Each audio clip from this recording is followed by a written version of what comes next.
Dear students, सांख्यिकी मैं doctor Naresh Kumar Agarwal, associate professor, AVST department, government girls college Chomu. आज आपको सांख्यिकी माध्यम में मध्य का यानी मीडियन, इसके बारे में बताने वाला हूँ। मीडियन का अर्थ क्या है, इसकी गणना हम कैसे करते हैं, कहाँ पर इसका उपयोग होता है, इसके बारे में बताऊँगा। मध्य का श्रेणी का वह मूल्य है जो श्रेणी को दो बराबर भागों में विभाजित करता है। यानी श्रेणी में जितने मूल्य दिए हुए हैं, मध्यका के ऊपर और मध्यका के नीचे समान संख्या में ये मूल्य रहते हैं। यानी दो समान संख्याओं में श्रेणी को ये विभाजित करता है। मध्यका की गणना कैसे करें? Calculation of median. सबसे पहले तो व्यक्तिगत श्रेणी में मध्यका ज्ञात करने के लिए सबसे पहले श्रेणी को किसी एक क्रम में हमको व्यवस्थित करना होता है। वह क्रम आरोही हो सकता है, वह क्रम अवरोही हो सकता है। किसी भी क्रम में व्यवस्थित कर ले, आंसर हमारा समान रहेगा। प्रश्न में कोई सूचना नहीं हो तो हम आरोही क्रम में श्रेणी को व्यवस्थित कर सकते हैं। गणना करने के लिए सबसे पहले व्यवस्थित करने के बाद में हम सूत्र का प्रयोग करेंगे। सूत्र हमारा size of n+1/12 item. m का मतलब मध्यका से है, n का मतलब टोटल नंबर ऑफ आइटम मदों की संख्या से है। गणना करते समय दो समस्या हमारे सामने आ सकती हैं। कुल पद यानी n बराबर सम संख्या में भी हो सकता है और विषम संख्या में भी हो सकता है। आंसर या जो हमारा सूत्र है, ये दोनों में एक समान काम लेंगे हम, चाहे सम संख्या हो चाहे विषम संख्या हो। दोनों में कैसे ज्ञात करते हैं मैं बताने वाला हूँ आपको। पहले एक उदाहरण लेता हूँ जिसमें विषम संख्या दी हुई हमको। जैसे आपको मार्क्स दिए हुए हैं 80, 78, 90, 45, 36, 65, 70, 20, 55। ये कुल 9 संख्याएं हमको दी हुई हैं। यानी हमारी जो तो n बराबर ये विषम संख्या है। सबसे पहले इनको क्रम से व्यवस्थित कर लीजिएगा। सबसे छोटी संख्या 20, then 36, then 45, then 55, then 65, then 70, then 78, 80 और लास्ट में 90। फॉर्मूला लिख दीजिएगा। m बराबर n+1/12 आइटम, n बराबर 9, 9+1/2 फिफ्थ आइटम। अब देखिए क्रम संख्या फिफ्थ पर हमको 65 संख्या लिखी हुई है, तो यही हमारा आंसर होगा 65। Median is 65। आप देख लीजिए मीडियन से पहले 65 से पहले 4 संख्याएँ लिखी हुई हैं, मीडियन के बाद भी 4 संख्याएँ लिखी हुई हैं। यानी यह मूल्य श्रेणी को दो बराबर भागों में विभाजित करता है। ये हम प्रूफ कर सकते हैं इस तरह से। अब मैं एक उदाहरण ले रहा हूँ जिसमें सम संख्याएं दी हुई हैं। n बराबर सम संख्याओं में 2, 4, 6, 8, 10। जैसे आपको संख्याएं दी हुई हैं 391, 384, 591, 407, 672, 522, 777, 733, 2488, 1490। सबसे पहले इन संख्याओं को क्रम से व्यवस्थित कर लीजिएगा। 384 सबसे छोटी संख्या है, then 391, then 407, then 522, then 591, then 672, then 733, then 777, then 1490 और लास्ट में 2488 सबसे बड़ी संख्या। फॉर्मूला काम लेंगे, लिखेंगे m बराबर साइज ऑफ n+1/2। यहाँ पर n 10 है, 10 + 1/2 5.5 यानी 5.5 आइटम। अब देखा इस प्रश्न के अंदर 5.5 का कोई आइटम नहीं आया, तो 5 संख्या दी हुई है या क्रम संख्या 6 पर संख्या दी हुई है, तो हम इनका औसत निकाल लेंगे, क्रम संख्या 5 का और क्रम संख्या 6 का। तो क्रम संख्या 5 पर हमको वैल्यू दी हुई है 591 और क्रम संख्या 6 पर दी हुई है 672। तो 591 + 672 डिवाइडेड बाई 2 तो ये आ जाएगा 631.5, ये आंसर हो जाएगा हमारा। अब आप देखिए 631.5 से जो छोटी संख्याएं और बड़ी संख्याएं ये समान रूप में वितरित हैं। हम इसको एक वैकल्पिक तरीके से भी हल कर सकते हैं। जैसे 5.5 हमारा फॉर्मूले से वैल्यू आई थी, तो क्रम संख्या 5 पर वैल्यू लिखेंगे। सबसे पहले क्रम संख्या 5 वैल्यू दी है 672। क्रम संख्या 5 पर जो हमको वैल्यू दी हुई है वो दी हुई है हमको 672 प्लस 0.5। क्रम संख्या 6 पर जो वैल्यू दी हुई है और क्रम संख्या 5 पर जो वैल्यू दी है, value of item 6 minus value of item 5, इन दोनों का अंतर निकाल दीजिएगा। इन दोनों का अंतर को 5 से मल्टीप्लाई कर दीजिएगा, तो आप देखें आंसर वही आएगा हमारा 631.5। एंड दोनों से आंसर हमारा सेम आएगा। क्योंकि मध्य का ज्ञात करते हैं इसलिए औसत निकाल सकते हैं। जब मध्य का आधारित विभाजन मूल्य काम लेंगे तो हमें डेसिमल वाला तरीका काम में लेना पड़ेगा, जिसमें 0.5 का हमने यूज किया है। तो अब आपको समझ में आ गया होगा कि किस प्रकार से हम सम संख्या होने पर, विषम संख्या होने पर व्यक्तिगत श्रेणी में मध्यका ज्ञात करते हैं। अब हम खंडित श्रेणी में मध्यका कैसे ज्ञात करेंगे। खंडित श्रेणी में भी सबसे पहले हमको श्रेणी को व्यवस्थित करना पड़ता है, किसी भी क्रम में, आरोही क्रम में या अवरोही क्रम में। व्यवस्थित करने के बाद हमको संचयी आवृत्ति निकालनी होगी। फिर हम सूत्र काम लेंगे। सूत्र वही है जो खंडित श्रेणी में m बराबर size of n plus 1/12 item. इस फॉर्मूले से, सूत्र से जो संख्या आएगी उसको हम संचयी आवृत्ति में देखेंगे। जिस संचयी आवृत्ति में सबसे पहली बार सम्मिलित है वही हमारा मध्य का मूल्य होगा।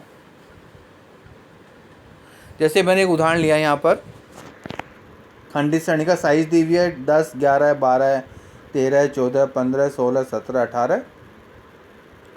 फ्रीक्वेंसी दी हुई है 1, 9, 12, 1, 9, 26, 59, 72, 52, 29, 7 और 1।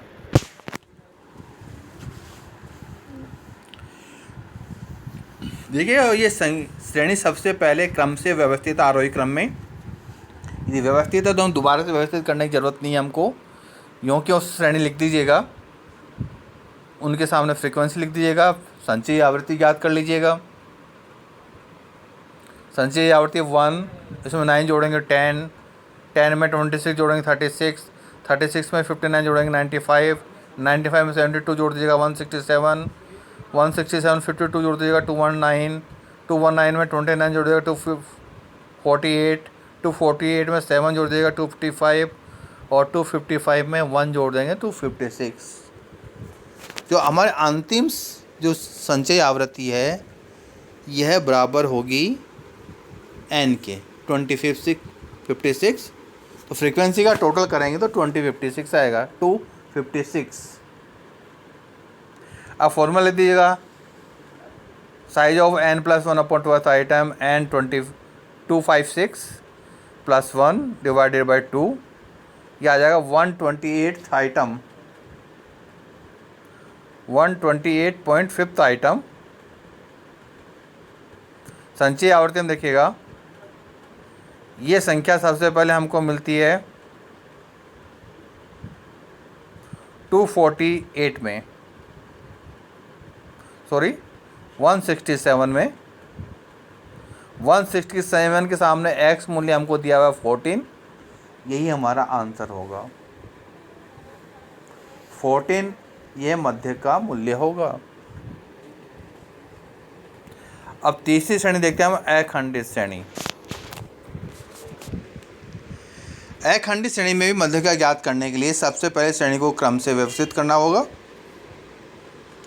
व्यवस्थित करने के बाद में मध्य का मूल्य ज्ञात करना होगा।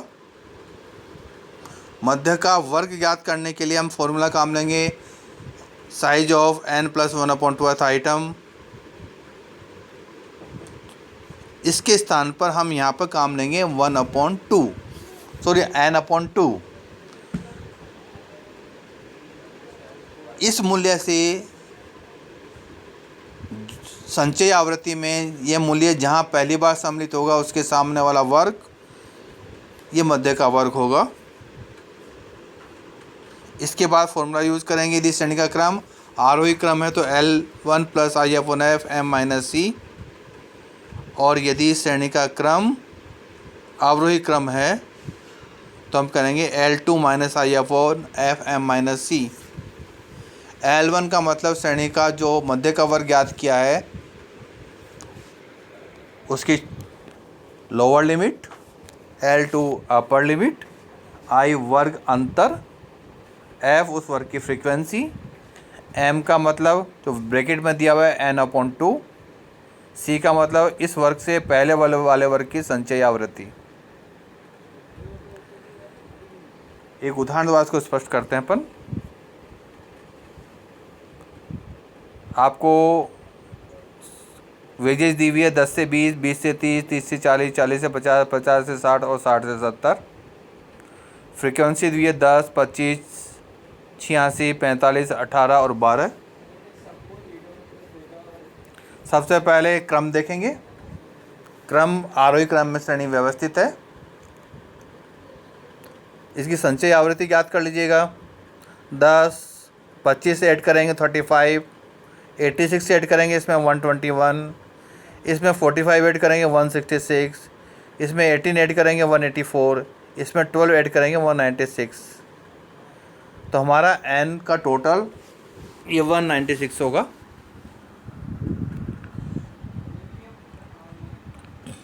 सबसे पहले मध्य का वर्ग ज्ञात करेंगे। सूत्र है हमारा n/2, 196 divided by 2, 98th item CF में देखेंगे 98, 121 में सम्मिलित है। इसके सामने वर्ग दिया हुआ 30 से 40, तो मध्य का वर्ग होगा हमारा 30 से 40। आरोही क्रम में श्रेणी व्यवस्थित है, इसलिए फॉर्मूला होगा m बराबर L1 plus I/F m minus सी। यहाँ पर L1 होगा 30, I होगा 10, फ्रीक्वेंसी होगा इस वर्ग की 86, M होगा हमारा n/2 यानी 98, C होगा 30 से 40 से पहले का जो वर्ग है 20 से 30, इसकी CF, यह CF आपकी 35 होगी। अब हमको इस सूचना को फॉर्मूले में वैल्यूज पुटअप कर दीजिएगा। L1 30 plus I10 upon 86, M 98 minus C 35। Solve करेंगे 30 प्लस 10 को मल्टीप्लाई करेंगे 98 में 35 कम करते हैं 63 डिवाइडेड बाई 86। 30 प्लस 63 को 10 से मल्टीप्लाई करेंगे 630, इसको 86 से डिवाइड कर दीजिएगा तो ये आएगा 7.32। तो लास्ट में 30 प्लस 7.32 यानी 37.32, ये हमारा आंसर हो गया मध्यका का। एक बात ध्यान रखिएगा, जो हमारा आंसर आता है, जो हमने मध्य का वर्ग बनाया है, ज्ञात किया है, आंसर उसके बीच में होगा। यानी मध्य का कभी 30 से कम और 40 से ज़्यादा नहीं होगा, क्योंकि हमारा मध्य का वर्ग 30 से 40 है। तो हमारा आंसर हमेशा 30 से 40 के बीच में होगा। यदि आपका आंसर इस वर्ग में नहीं आ रहा है, इसका मतलब आपने कहीं ना कहीं गलती कर रही है। आप उसको एक दोबारा चेक करेगा और ठीक करने का प्रयास करेगा। अखंड श्रेणी में एक बात और ध्यान रखिएगा, यदि श्रेणी अवरोही क्रम में है, जैसा पहले बताया, फॉर्मूला हमारा थोड़ा सा चेंज हो जाएगा। L1 के स्थान पर L2 प्लस के स्थान पर माइनस, बाकी संख्याएं वही रहेंगी, तरीका भी वही रहेगा। यदि श्रेणी हमको समावेशी श्रेणी दी हुई है तो मध्य का ज्ञात करने के लिए सबसे पहले उसको अपवर्ती श्रेणी में परिवर्तित कर लीजिएगा और फिर मध्य का ज्ञात कीजिएगा। यदि आपको संचयी श्रेणी दी हुई है तो सबसे पहले श्रेणी को अपवर्ती श्रेणी में बदल लीजिएगा और फिर मध्य का ज्ञात कीजिएगा। यदि हमको असमान वर्ग अंतर वाली श्रेणी दी हुई है तो सबसे पहले श्रेणी को समान वर्गों में परिवर्तित कीजिएगा और फिर मध्य का ज्ञात कीजिएगा। यदि बदलना संभव नहीं है समान वर्गों में, तो ही असमान वर्ग में हम हल करेंगे, और संभव है तो बदल कर ही मध्य का ज्ञात करेंगे। इन छोटी बातों का ध्यान रखेंगे तो मध्य का कोई भी प्रश्न हमारा गलत नहीं होगा। तो हमने स्टैटिस्टिकल एवरेज में 2 मेजरमेंट पढ़ लिए हैं, एक मीन का और एक मीडियन का। आपको इन दोनों के संबंध में कोई कठिनाई हो तो व्हाट्सएप पर आप कांटेक्ट कर सकते हैं। Thank you.